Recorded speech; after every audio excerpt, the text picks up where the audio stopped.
when it came to the first round, I think everybody understood the Patriots got really good value in Drake May. Fourth round, I even feel like it was understood Javon Baker was a great value. But then I feel like there was a little mixed opinions when it came to the middle of those. Like Jalen Polk, there were some rumors that the Patriots may wanted to trade up for Keon Coleman or an Xavier Legette. He was my guy, but I'm glad he gets to stay close to home in Carolina. Then you also heard about Caden Wallace. People were saying, oh, he's kind of a reach left tackle. I understand it's kind of tough when a guy's switching positions. I personally thought, hey, he's the best tackle on the board. If you're confident, go get him.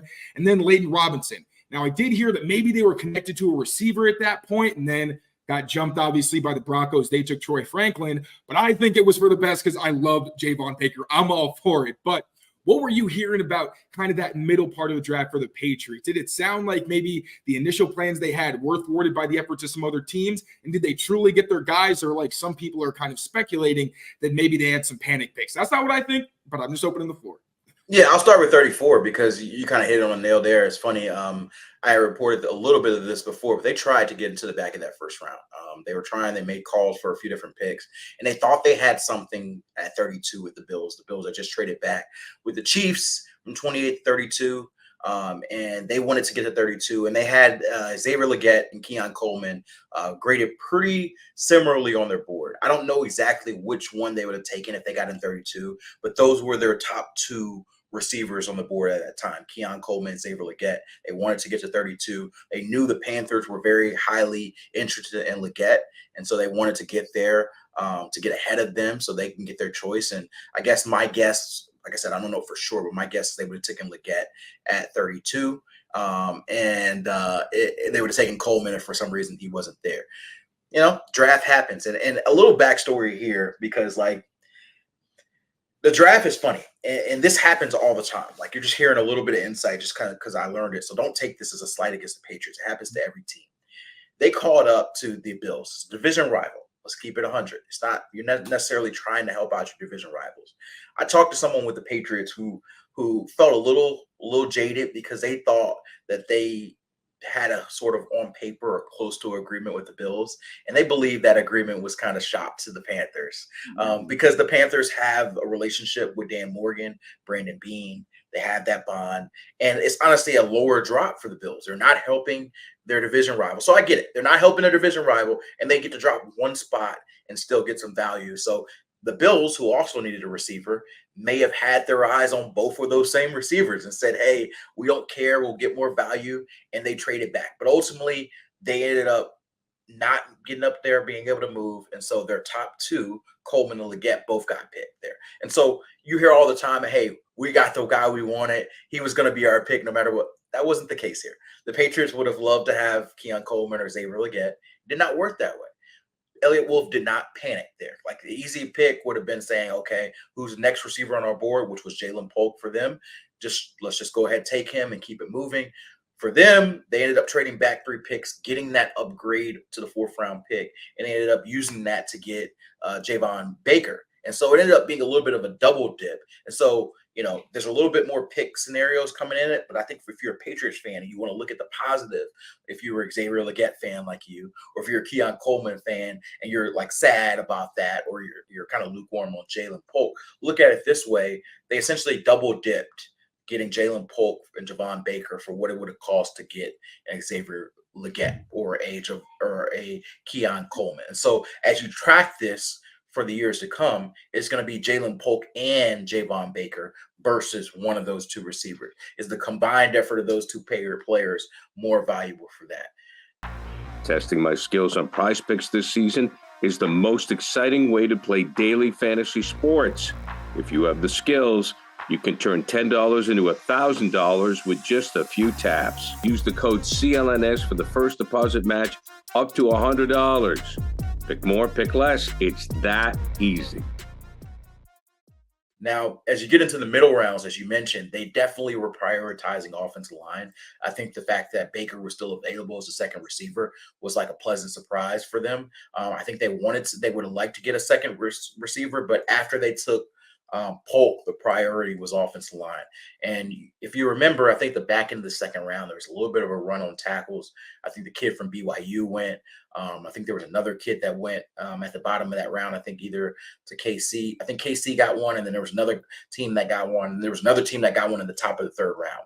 I don't know which one, but I think at least one of those was going to be the target for the Patriots if he got there to 68. He didn't get there. They were talking about trading back because I think they understood the value for Caden Wallace may not have been an early third. I think they might have been like, hey, if we could have got him in the middle of the third or later in the third, the value, quote unquote, might have been better. But if you watch guys who you had a little bit lower grade on than they went go at that stage at offensive tackle, and you got to say, we got him here at offensive tackle. We can play a game and say, hey, let's trade back 15 spots, and maybe he'll still be there. But what if he's not? And then we got to go to our next. And so we're just downgrading talent. So I think for them, that might have been one where, hey, they might have, quote unquote, reached, maybe a grade higher around or higher than maybe they would have normally picked him. But he was a guy that was rising a lot in the draft process. I think early on, I thought a scout told me he was going to be more of a 5th, 6th round pick as he went through the draft process. I think most people thought he was going to be an early day 3 or even sneaking into the back of day 2 in the 3rd round pick. And so this wasn't like this is a 5th or 6th round pick at that stage. They took him in the 3rd round. He's probably going to be a late 3rd round, early 4th round pick on most people's boards. And all you need is one team to say, hey, I'm going to take him early in 3rd round for you not to get him. So I think that's the thing there.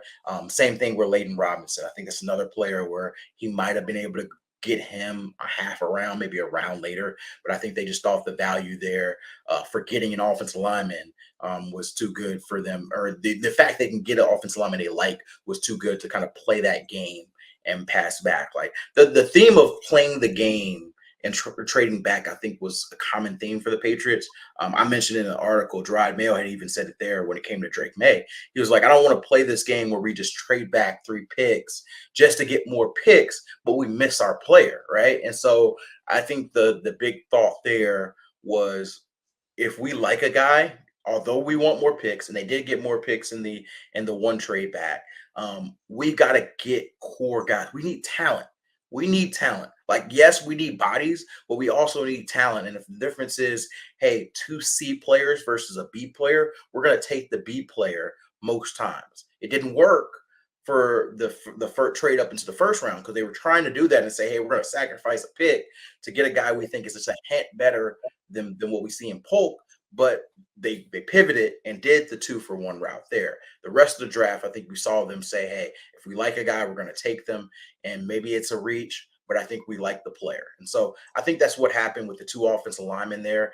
And I think the fact that you see a Caden Wallace, who they think can play left tackle, we're going to see. I think most people I talked to thought he was going to be more of a guard or a right tackle.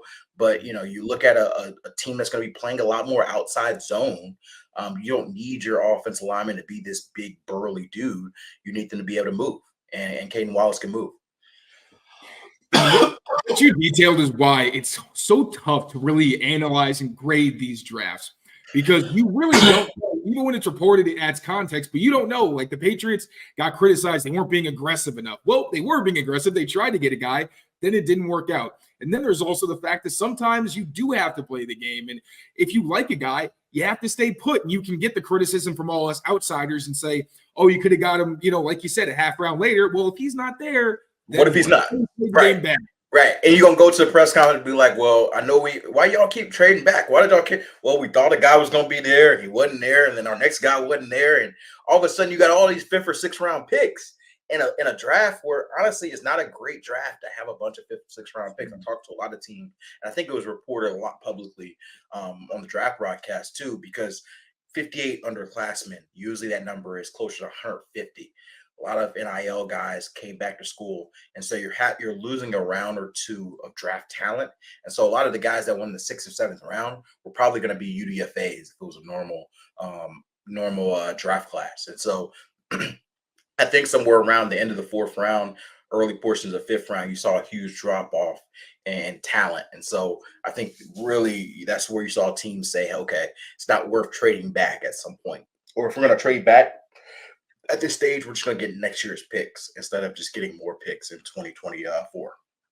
And if you're a Patriots fan, I think you could probably sleep better at night knowing Your team had conviction and took a guy they liked versus, like you said, trading back, probably missing on a guy. And then it's like, oh, look at all these picks with players that, at this stage might not even make our roster or give us the same level of talent. Take the guesswork out of buying NBA tickets at Game Time. Download the Game Time app, create an account, use the code CLNS for $20 off your first purchase. Terms apply. Again, create an account and redeem the code CLNS and get $20 off. Download Game Time today. Last minute tickets, lowest prices, guaranteed.